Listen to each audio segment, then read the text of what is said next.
On today's episode, I'm joined by Dallas Stars beat writer Saad Yousuf of The Athletic to talk all things Stars and Wild heading into Game 3 of this first round series. We'll talk about both of the first two games of the series. We'll talk about the key players, guys like Evgeny Dodonov, who made their presence felt in Game 2, Jake Ottinger, Rope Hintz, Tyler Seguin. So many players to discuss and so many different storylines to discuss on today's episode of Locked On Stars.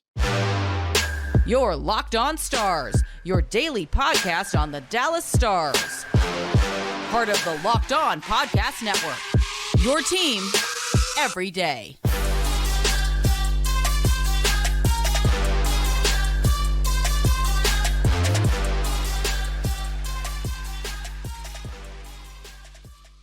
Howdy, Stars fans. Welcome back to the Locked On Stars podcast, the only daily podcast covering the Dallas Stars. Part of the Locked On Podcast Network, your team every day. I'm your host, Dane Lewis, your local expert on all things Dallas Stars hockey, coming to you on this Friday, April 21st. And whether this is your first time here or you are a recurring listener, thank you for stopping by and making Locked On Stars your first listen every single day. If you're new to the show, be sure to hit that subscribe button on YouTube or your favorite podcasting platform of choice. We're always free and available no matter where or how you choose to listen, covering the Dallas Stars every Monday through Friday, especially here through the playoffs, trying to get you up to date on everything you need to know heading into each and every game. And on today's episode, we have a great conversation with Saad Yousuf of The Athletic, getting you prepared for tonight's Game 3 between the Stars and the Wild. So let's waste no more time and jump into that conversation right now. Joining me now on today's episode, writing and covering the Dallas Stars for The Athletic, Saad Yousuf. And Saad, how's everything going? I know this is a busy time of year, but an exciting time of year in the world of sports and sports media, and especially with what we do, an exciting time. Yeah, man, it's this is what you live for. I mean, I know fans enjoy it. I think everybody enjoys it for different reasons. Obviously, fans love it when their team is thriving and just advancing the playoffs. Like as a journalist for myself covering the team, I just this is what I want. This is kind of where when people ask me if I'm a Stars fan, it gets kind of interesting because I'm not really like emotionally a Stars fan. I never was the way that in true sports fandom ways. But trust me, I want them to go as deep as possible in the playoffs because this is just the best. And so, yeah, I mean, it's the best time of year. Absolutely. And no shortage of storylines so far through the first two games of this first round series between the Stars and the Wild. Kind of a tale of two games. The first one really tightly contested. It goes to double overtime. And then Wednesday night's game, a little bit more of a one-sided affair. It seemed like Dallas was in control for the majority of the contest. In your eyes, which game do you think is a little bit more telling about what we're going to see from the Stars from here on out? Because there's obviously still a lot of hockey left to be played, but very differing results, at least through the first two games of this series. Yeah, I mean, if you look at the second half of Game 1, it was similar to Game 2 in terms of how the game was played. It wasn't similar in the results. The puck just wasn't going in, right? So I think that's one thing. It's tough, in my opinion, I think that Game 3 is going to be really big. Not from it's a 1-1 series, so Game 3 is not really do or die by any stretch, but for either team. But I think it's going to be indicative for the Stars for a couple reasons because I think we've probably seen the last of Fleury now for the series, and so now you're going to get their best goaltender in Gustafsson, and Eriksson Ek has been skating the whole time he was in Dallas, so I'm assuming he's pretty close to a return, and probably I think will be in Game 3, might be in Game 4. Ryan Hartman, the overtime hero in Game 1, was out in Game 2. I think he's going to come back. So I think when you look at how different Minnesota is going to look, I think in some very key spots they're going to look different. And then they're going to be at home. Now, that's an advantage for Minnesota, but I don't know if it's an advantage, but it's certainly not a disadvantage for Dallas. I mean, Jake Ottinger in 2 games in Minnesota has allowed 2 total goals. A 4-1 win and a 2-1 shutout loss. I think his save percentage is something like a 9.64 or something like that. So, yeah, I think when you ask like what is going to be a more real version of the Stars, I think Game 1 and Game 2, aside from the first 2 periods in Game 1, And it's weird to say that because you would think the first 2 periods were most of the game, but that was, just half the game. Right. But when you take the first 2 periods out, I think the Stars have mostly played pretty well, and they're capable of doing that. For me, the bigger question is how much better is Minnesota going to be? Definitely. And I was really surprised to see Marc-Andre Fleury get the start on Wednesday. I know I spoke to a few people that cover the Wild saying, they thought that it was because Gustafson, he was a lot was asked of him in game one, and it was his playoff debut. I imagine you probably had similar conversations. I know you have some good connections in the world of Minnesota hockey. Was that a surprise to you to see Marc-Andre Fleury get the start? Because he's not your run of the mill typical NHL backup. I mean, he's a guy who's won championships. He knows what it takes to win in the postseason. I mean, did you think that was going to be as big a difference in game two as it ended up being? Yeah, so a couple of things. First of all, like not to use the same out, but that game was not lost by Flurry per se. Like I think the Wild played really bad in front of him. I mean, when you go back and look at the goals, I think it's what 3 power play goals for the Stars.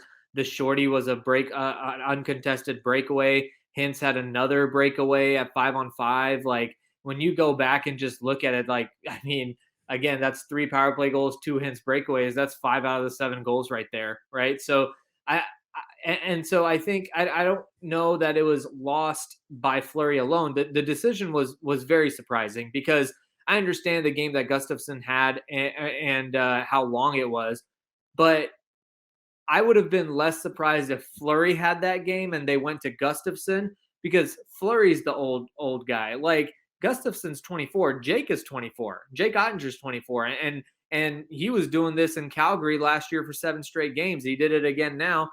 There was never a question. Now, again, Scott Wedgwood isn't Marc-Andre Fleury, but like, there's not really like I think the example I go back to, and I know a lot of people brought up the Caps run with Holtby and all that back in I think whatever 2018.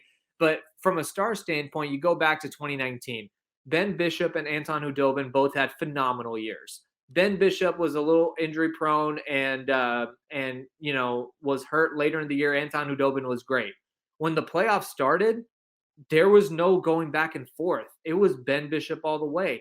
And I think, it was surprising. I don't know if I've seen reports. I have no confirmation. It's only speculation. I've seen reports that Gustafson may have been cramping or something. I don't know if there's any truth to that. If that's why, then I understand. But if there's any kind of like, if he was just trying to play like, if Dean Evison was just trying to play mind games, well, it backfired. So yeah, I mean, I don't think it was Fleury's fault, but I don't think that was the right decision. Yeah, definitely an interesting one, and one that I guess the Stars did benefit from in some way. I do agree that it obviously isn't all on him. I think you can look at most, quote unquote, poor goalie performances, and sometimes it's a two-way street where they make mistakes, but also the defense in front of them makes a fair share of mistakes, and the Stars were, exploiting the mistakes that they did see, and of course got plenty of chances on the power play, and they've been excellent through 2 games on the man advantage. And I know the Stars have been a relatively good power play team all season. They've had ebbs and flows, just about like every team in the league, has had this season. But it's really kind of been a big difference maker in this series.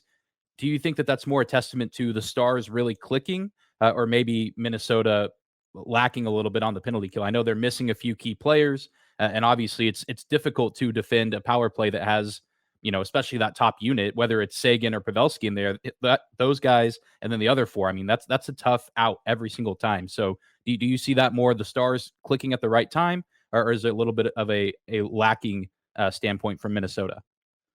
I hate to give a cop out answer, but it really is a little bit of both. Like when you just kind of look at the combination of the two, I think you're right. Like Minnesota is not only lacking on the penalty kill, anyways, but they're missing some pieces, and I think that plays a big role. But like the star power on the power play can't really be disputed, especially on the top unit. And then you look at the goal sequences. I mean, the first even strength goal the Stars scored came 6 goals into their series. So first 2 were power play goals, then no shorty, and then 2 power play goals, I think, or maybe I one, think that's whatever right. it was. I think that's right. Yeah. So like whatever that was, like, so yeah, I think having good special teams is just really important. Even and I'll take that further and just take that to the penalty kill as well.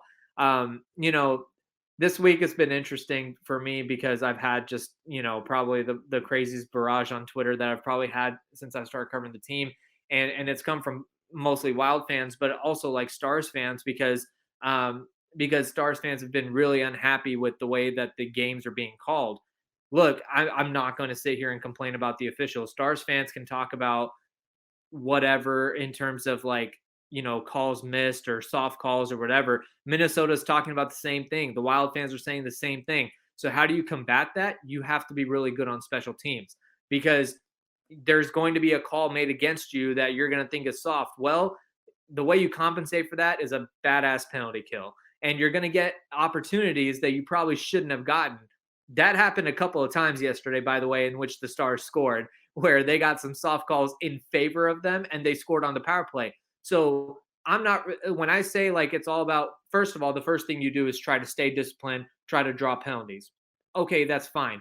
But other than that, the best thing you can do as a team is to be really good on your units when you're thrown out there. So for me, it's about, if you get a soft call against you, be a good penalty kill unit. If you get calls that you shouldn't have gotten, be a good power play team. The Stars are the number 5 power play team in the regular season, number 3 PK unit in the regular season.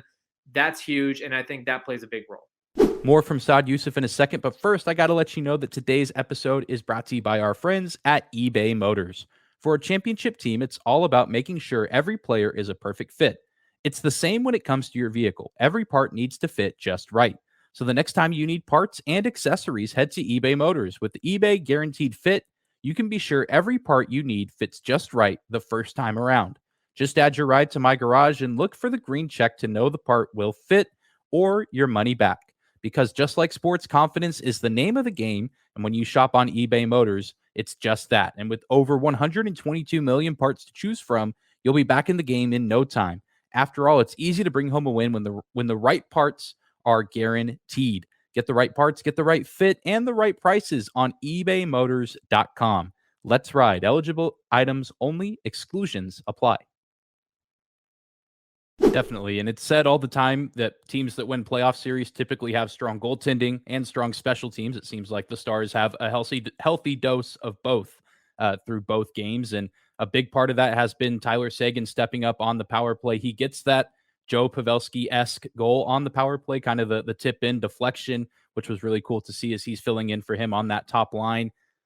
And I think it was you who mentioned this on social media the other day, talking about how Seguin continues to show that he has plenty left in the tank if he's surrounded by really elite talent, which we saw that whenever Rope Hintz was out and he centered that line with Pavelski and Robertson. And it seems like we're going to see that yet again as he fills in for Joe on that top line.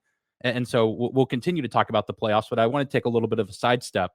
How does that change the offseason approach for the Stars, just in terms of Sagan's production? Because you can look at some of the guys that they have coming up, Stankoven, Maverick Bork, etc. But do you think that also is eye-catching for, Jim Nill and the front office to say, if we go out and get another, quote unquote elite forward, Tyler Seguin can maybe have a Jamie Benn type season where he kind of looks like an older version of himself?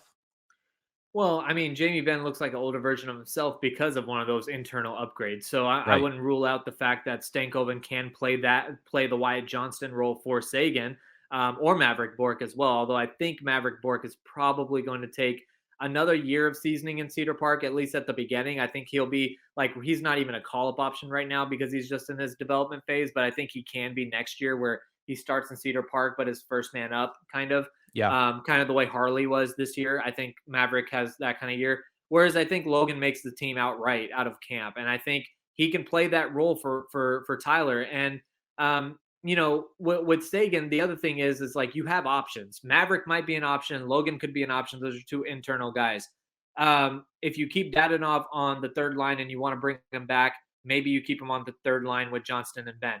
Maybe you try to bring back Domi and try to actually get a run of Domi, Marchment, and Seguin on a line. I don't know if you hope that when Pavelski gets back, you're able to do that again in the playoffs. But it's just that line seems so cursed every time something is happening. First Seguin goes out, then Marchment goes out, then Seguin comes back. Marchman finally comes back, but then Pavelski goes, and so Sagan's off the line. Like, it's just been very inconsistent. So it's hard to grade Domi, but you have options. Like if Domi prices himself out of your range, then Stankoven's the guy, and then you roll with Marchman, Sagan, and Stankoven, and hope that Stankoven plays the Johnston role for Ben. Yeah, and there's a lot of moving pieces, like you said, but it's been really interesting to see how some of these newcomers have developed and grown and meshed with the team. Dadonov and Max Domi. I know Domi hasn't found the score sheet yet in this series, but I think he's, I think Stars fans were warming up to him a little bit with having him on the team, but it seems like he's really, captured a lot of hearts out there just with the way that he's, you know, behaved, I guess, if you will, with, of course, after the Joe Pavelski hit, he's the one to go after Matt Dumba. And then, of course, last night, he and Kirill Kaprizov get into it. How important is it to have a guy like Domi, who isn't the biggest guy on the ice? He's not going to always lay the biggest hit, but a guy that can kind of, I don't want to say manipulate the other team, but can just kind of get under their skin. Because I know the Wild have that, and guys like Ryan Reeves and even guys like Matt Dumba to some extent. But how interesting has it been, at least in your eyes, to watch Domi kind of mesh with this group? Because I think they brought him in and they said, well, maybe he can score a little bit. He was doing a decent amount of that in Chicago, but here in this series, we're really starting to see some of that edge that he plays with come out. Yeah, for sure. Real quick, and that's a great point. I just want to go back real quick to the Sagan thing. Sure. I think one other thing that shouldn't be overlooked is that Sagan is a few years younger than Ben, and Pavelski is getting up there. He's on a year-by-year deal. Pavelski's back next year, and so that's great news. And you'll have Robertson, Hintz, Pavelski next year. But looking 2 years down the road, Sagan's under contract through 2027. What we're watching right now could just end up being the top line 2 years later. If Pavelski hangs it up after next year, you could have Robertson, Hintz, Sagan be the top line in 2024. So I just wanted to add that as well. But yeah, on Domi, it's interesting. Right before hopping on this podcast with you, I posed this question on Twitter: is Max Domi this year's Michael Raffl? And Raffl did some of this stuff as well last year in the Calgary series, where it wasn't necessarily his scoring or his production necessarily that elevated him, but it was the way that he stuck up for guys. I think with Domi it's the same thing, and as someone who is very sensitive to head injuries, I'm not gonna lie, I don't love the fact of you just of whether it's between the whistles or after, just attacking guys. But I understand why Domi, at least made it a point to go after Dumba in some manner, whether you're just kind of, initiating, showing your displeasure, or as Domi did, is just full on pounce on him. I think, the last 2 days at the AAC, Domi's the only Stars player I think that's gotten chance. I think maybe Ottinger did in game one a little bit, but yeah, he's become a quick fan favorite. I think it's important, but I will say it's a lot better if your agitator or whatever you want to call it is more like Matt Dumba than Ryan Reeves, where the reason why I say that is Ryan Reeves just doesn't bring anything to the ice. He's not really that good of a hockey player. Dumba is. Dumba is a very good player, and he has the ability to be a villain. And if you're a Wild fan, or if you're the Minnesota Wild, you love that. You like that. And as a Stars fan, you probably hate that. But Ryan Reeves, almost, you just kind of shrug off because you're like, whatever. He's really not that good. He's trying to be an agitator. It's fine. And Domi, I think, is more so of the Dumba ilk, where he's actually a good player, and he's also going to stand up for your teammates and things like that. So I think it's very valuable, and I think it's the players love him, and he has history with Sagan, and Sagan's respected on the team. So there's just a lot of very easy fitting in going on with Domi in Dallas. Definitely. And that's the case for Max Domi. And I think it's been the case for Evgeny Dadonov, who I think can get a little bit overlooked where he's at in the roster, just with Jamie Benn and Wyatt Johnston being his line mates, with both of them having excellent seasons and Dadonov being the newcomer. But he played a big role on Wednesday with 2 goals. And is that something that you were expecting to see from him? Because I mean, no disrespect to Denis Gurianov, but I don't think that he could have done something like that given the way he was playing with this Stars team. And it just kind of came out of nowhere. But I mean, especially I believe it was his first goal, was really big, because that's when the Wild had kind of started to come back into the game. and then he and I believe it's Rope Hintz get those 2 quick goals not too far apart from each other. So were you expecting to see Dodonov have such a big impact? Because not to say Ben and Johnston haven't, but I feel like he was all over the place last night. And maybe even that first goal should have gone to Wyatt Johnston because Dodonov was there to get the rebound. But what's been your take on him through the first 2 games in this series? Yeah, not surprised at all, honestly. This is kind of what I expected, not because I'm some like wizard who knew Dodonov was going to be this good, and he was not good in Montreal, whatever. I actually, again, right before hopping on this podcast, actually just tweeted this. On March 2nd, I tweeted, "This is trade deadline day." I said, by the way, Evgeny Dodonov is still the big trade deadline move for the Stars. Max Domi is a decent secondary move. And I got a lot of flack for that on Twitter because when you look at the bottom line production, Domi is the big move. He scored all the goals. Him and Patrick Kane were doing the thing in Chicago. But where I'm not surprised by this is because I had multiple people in the Stars organization tell me on trade deadline day that watch out for Dodonov. His fit in DeBoer's system has always been good, whether it's in Vegas. They also got along well in Florida early on in both of their careers. And Dodonov is more of a player. I think Domi is more skilled than Dodonov, no question about it. But sometimes with those players, they rely on other. They're more of the.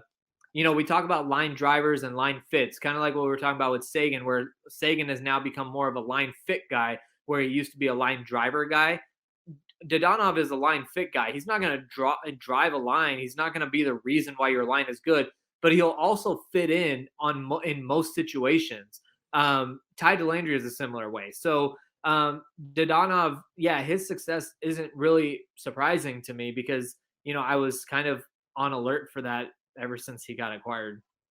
Yeah, he's been a really nice addition to this team, and if we can get more goal scoring production from him in this series and in the playoffs, I don't think Stars fans would be complaining too much. It almost seems like you lose Alexander Radulov, and then in the middle of this season you add another Russian player with some really nice scoring ability, and I feel like especially later in his career, Radulov was kind of the same way, not the driving force on a line, but he fit in really well, whether he was playing with Ben and Sagan or really anywhere else throughout the lineup. And so I think there's some similarities to be made there, although they're not the exact same player. But also I think both of them being Russian helps in my mind.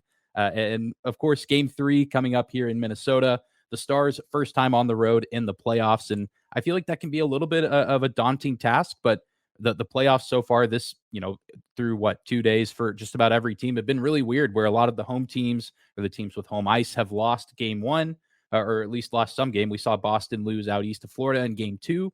So, home ice advantage does matter, but I feel like for the Stars, there's a little bit more confidence with this group just because they've played so well on the road. And you mentioned it earlier, Jake Ottinger, Minnesota native, really seems to love playing at home. I imagine he's going to have plenty of friends and family in attendance, probably at both games.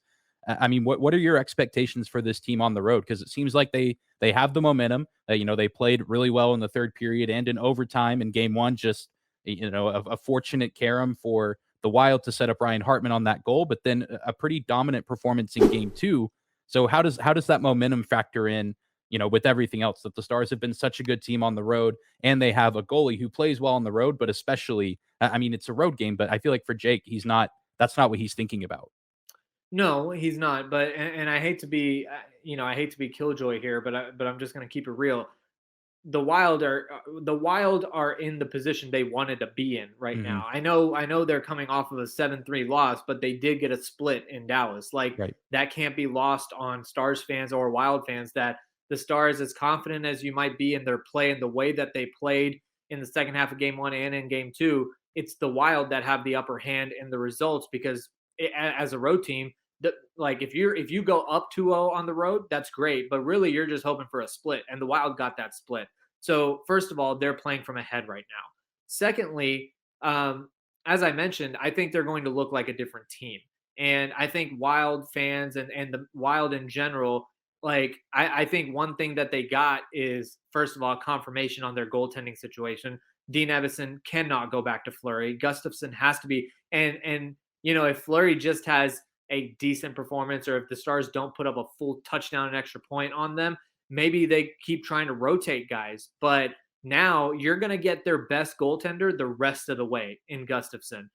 That's not, I mean, like, if you're a Stars fan, you probably hope that, you squeeze by 3-2 kind of, and Fleury's not as good, and then you can obliterate him later in the series, but you're not going to get that chance anymore. Gustafson's going to be in there. It has to be in there the rest of the way.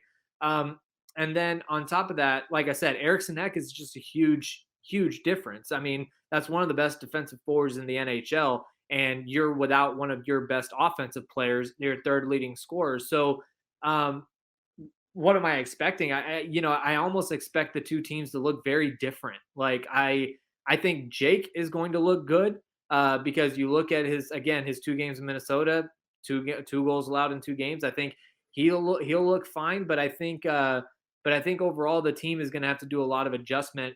Hartman comes back in, Eriksson Ek comes back in. You're playing on the road. Maybe that's not a big deal for Jake Ottinger, but still is for some other guys. Like everyone's not built mentally like Jake is. So you still have to deal with that adversity. So yeah, like I said, I hate to be like Killjoy, but like, yeah, the reality is that the Stars still have to go out there and if they come back up 3-1, you feel good. If it's 2-2, you're still on edge. And that's just the reality. Yeah, that's definitely fair, and that's what makes the playoffs so interesting is, so much rides on these games where the series is even, and you said it earlier, game 3 is not the end-all be-all, but I think it'll be pretty telling for both teams of kind of which direction they're headed for the series. And one more question just to get things wrapped up here, pretty simple one, but feel like it's the only way to end this conversation that we've had, and it's just a really simple. How do you expect this series to end? Who do you think ends up winning? And how many games do you think it'll take now that we've seen the first 2 of this series? Yeah. Look, the Stars are the more talented team, and I expect the Stars to win. I've expected that since the beginning. For me personally, the way I had it mapped out, I really did think the Stars would be going to Minnesota up 2-0. And I'm talking before game 1. I thought they'd be going up 2-0. And so they are a little bit behind the count in terms of what I thought they would be. I think Minnesota splits it again in Minnesota, and I think the Stars end up winning in 7.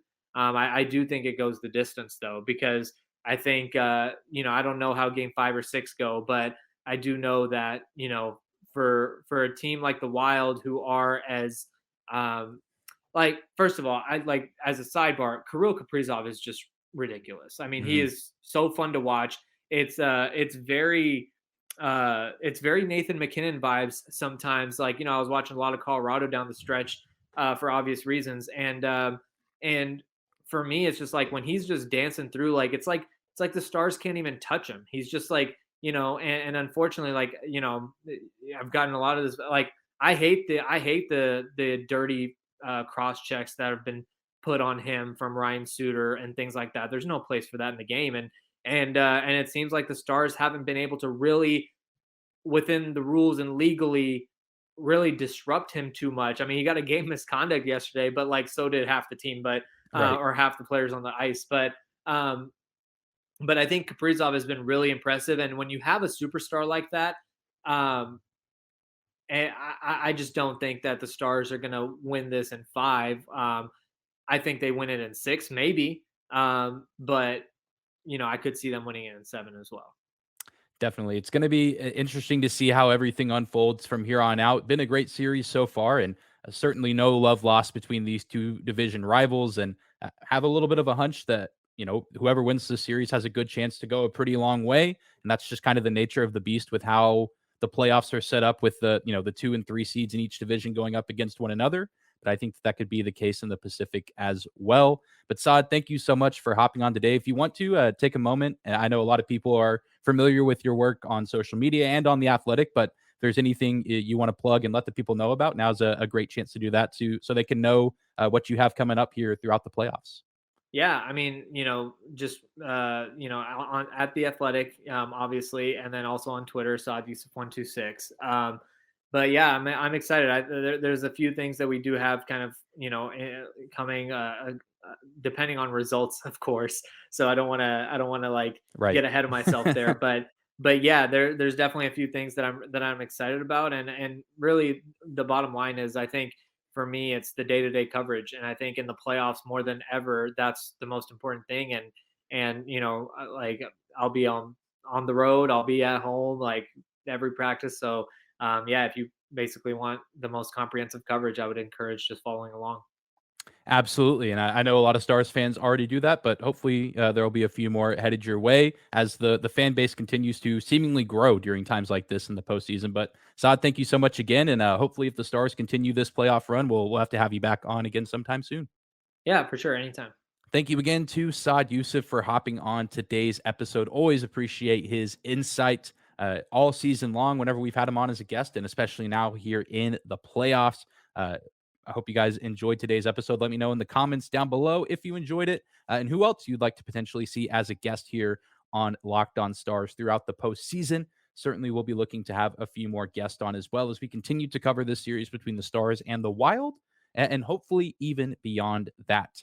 But thank you guys for tuning in and making us your first listen every single day. We'll likely try to be back tomorrow. I know it's a Saturday, but with game 3 going on tonight, we'll likely look to be back with an episode tomorrow recapping everything that happens, because then Sunday night will be game 4. And I feel like it would just be too much to try to cover 2 games in one episode on Monday. So you're probably going to be getting a 6th episode this week tomorrow. So be on the lookout for that after the conclusion of game 3. Be sure to subscribe to the show here on YouTube or on your favorite podcasting platform of choice. We're always free and available no matter where or how you choose to listen. You can also follow us on social media at Dane_Lewis or on Twitter, Instagram at Locked On Stars. You can find the show account as well. Hope you guys have a fantastic weekend and hope you get to enjoy both games. I imagine many of you will be watching from home, like myself, with the Stars being on the road, but I imagine there will also be a few of you up in Minnesota cheering on the Stars in enemy territories. But no matter how you're watching the game, enjoy it and have a ton of fun, because these should be some very exciting games here, game 3 and 4, Friday and Sunday. But hope you guys have a fantastic weekend, and we'll see you right back here tomorrow.